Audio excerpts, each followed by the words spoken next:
So welcome everyone. उम्मीद करते हैं कि आप सभी का प्रिपरेशन एकदम तगड़ा तरीके से चल रहा होगा और वो 5 मिस्टेक जो कि मोस्टली स्टूडेंट करता है और आप सबको नहीं करना है, उसी के बारे में आज मैं यहाँ पे डिस्कस करने वाला हूं। तो पहला पॉइंट्स मैं डिस्कस करूंगा वो 15 मिनट के बारे में जो आप सभी को मिलता है कि कैसे यूटिलाइज करना है इसको। तो सबसे पहला काम क्या करना है कि कोशिश करो कि कम से कम आधा घंटा पहले आप अपने सेंटर पे पहुंच जाओ और आराम से सीट पे जाके बैठ जाओ। कोशिश करो माइंड को रिलैक्स करने का, कुछ भी एक्स्ट्रा थिंकिंग मत करो। ओके, और जितना आपका माइंड रिलैक्स होगा उतना आपका दिमाग फंक्शन करेगा, अच्छे तरीके से वर्क करेगा, उतने अच्छे तरीके से आप आंसर लिख पाओगे। तो पहला कोशिश आपको वो करना है। ओके, दूसरा काम क्या करना है, जैसे आपको पेपर मिल जाए आपको सेक्शन बी की तरफ भागना है। ठीक है, सेक्शन बी की तरफ भागना है। सेक्शन बी में क्या देखने को मिलेगा आपको, वहां पे 6 क्वेश्चन आपको देखने को मिलेगा। 6 क्वेश्चन देखने को मिलेगा जिसमें से आपको 4 क्वेश्चन करना होगा। तो वहां पे पढ़ना स्टार्ट कर दो कि कौन सा क्वेश्चन मुझे आसान लग रहा है, कौन सा क्वेश्चन करना है मुझे। तो जो क्वेश्चन आपको इजी लग रहा है उसको छोटा छोटा टिक लगा दो वहां पे, क्योंकि आपको लिखने तो देगा नहीं पेपर में। छोटा छोटा टिक करके उसमें लगा दो।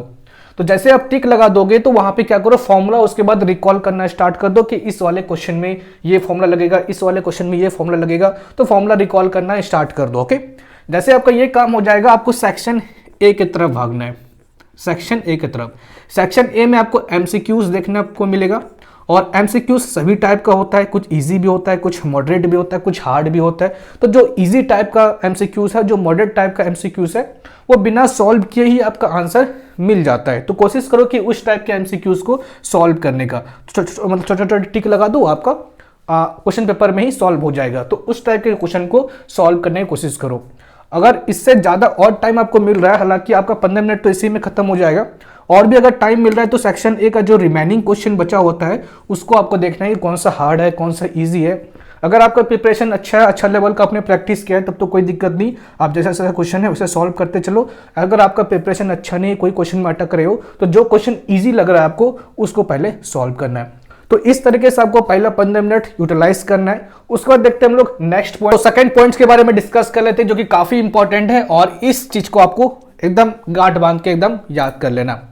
सबसे पहला काम क्या करना है आपको कि नीट एंड क्लीन लिखने की कोशिश करो। नीट एंड क्लीन लिखने की कोशिश करना है। हालांकि ये तो पॉसिबल नहीं है कि शुरुआत से लेकर आप एंड तक एकदम साफ सुथरा लिख सकोगे, क्योंकि उतना टाइम ही नहीं बचता है।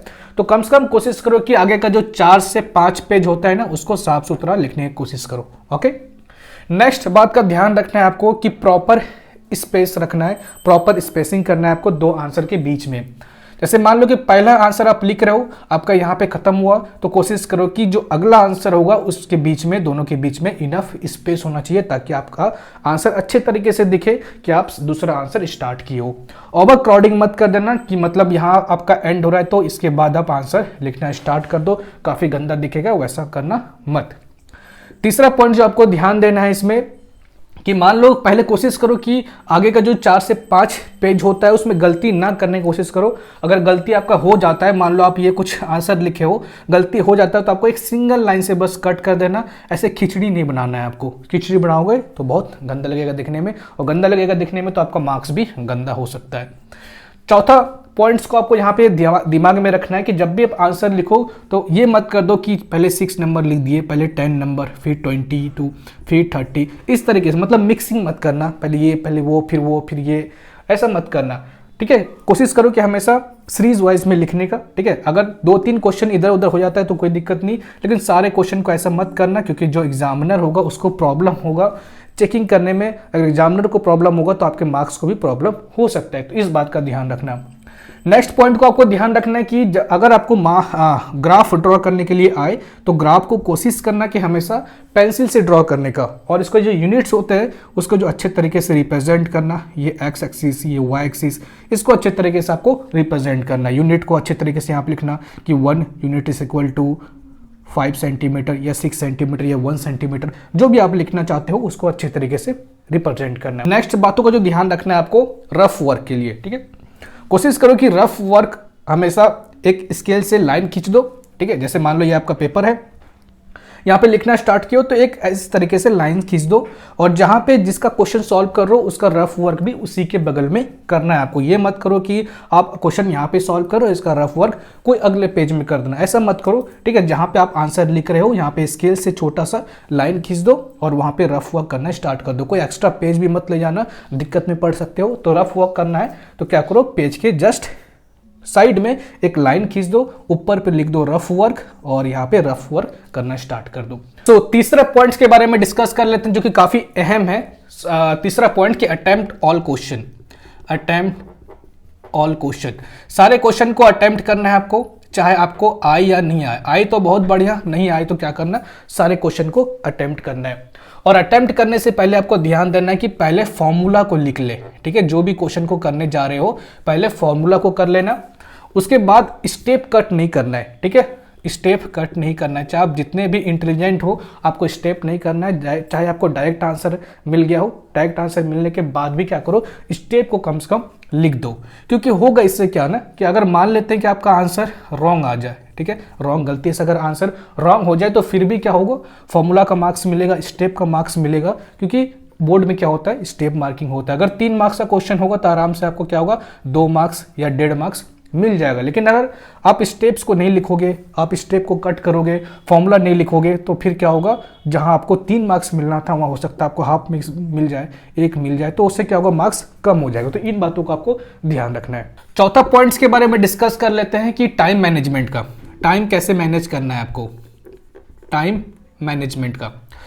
तो सबसे पहले आपको ध्यान देना है कि जो क्वेश्चन ईजी हो आपके लिए ना, जो क्वेश्चन इजी हो पहले उसको सॉल्व करना है, ताकि आपका कॉन्फिडेंस बिल्ड हो और आपका कुछ टाइम बच जाए, ताकि आप उस टाइम को लास्ट में उस हार्ड क्वेश्चन को सॉल्व करने में यूज कर सको।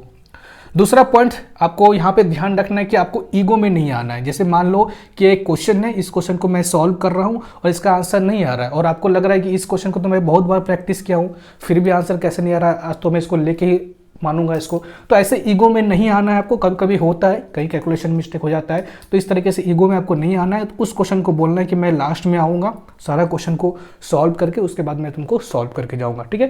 तो पूरा ईगो में नहीं आना है। उस क्वेश्चन को ऐसा मत करो कि सॉल्व नहीं हो रहा है तो उसी में आप एकदम टाइम बिता रहे हो, ऐसा मत करना, ठीक है। एक लास्ट पॉइंट्स के बारे में डिस्कस कर लेते हैं जो कि काफ़ी इंपॉर्टेंट पॉइंट्स है और जो कि बहुत कोई गलती करता है उसके बारे में, कि आपको सबसे पहले यहाँ पे ध्यान रखना है कि क्रॉस चेकिंग का, ठीक है।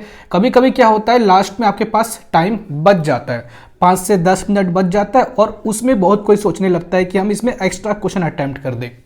एक्स्ट्रा क्वेश्चन अटेम्प्ट करने का वो सोचने लगता है, जो कि आपको नहीं करना है ये चीज़, ठीक है। एक्स्ट्रा क्वेश्चन अटेम्प्ट करने का नहीं सोचना है। जैसे सेक्शन बी में 6 क्वेश्चन आपको मिलता है, उसमें 4 क्वेश्चन आपका हो चुका है लेकिन टाइम बच गया है, तो आप सोच रहे हो कि एक्स्ट्रा क्वेश्चन अटेम्प्ट कर देते हैं, एक्स्ट्रा मार्क्स मिल जाएगा। तो ऐसा नहीं होता है। जो कॉपी चेक करे उतना भी पागल नहीं होता है। तो करना है इस टाइम को, क्या करना है आपको चेकिंग करना है। जो भी आंसर आपने लिखा है उसको चेक करना है कि मैंने सही लिखा है, कहाँ पे छूटा हुआ है, कोई मार्किंग करना तो नहीं ना छूटा है। तो इस तरीके से आपको क्या करना है, क्रॉस चेकिंग करना है, ठीक है। तो आप इस 5 पॉइंट्स को ध्यान में रख सकते हैं आंसर लिखते टाइम, और उम्मीद करते हैं कि आपको सारा पॉइंट्स अच्छे तरीके से समझ में आया होगा। इसके अलावा और भी कुछ डाउट होगा तो नीचे कमेंट कीजिएगा। तो मिलते हैं आपसे अगले वीडियो में, तब तक के लिए जय हिंद, जय भारत।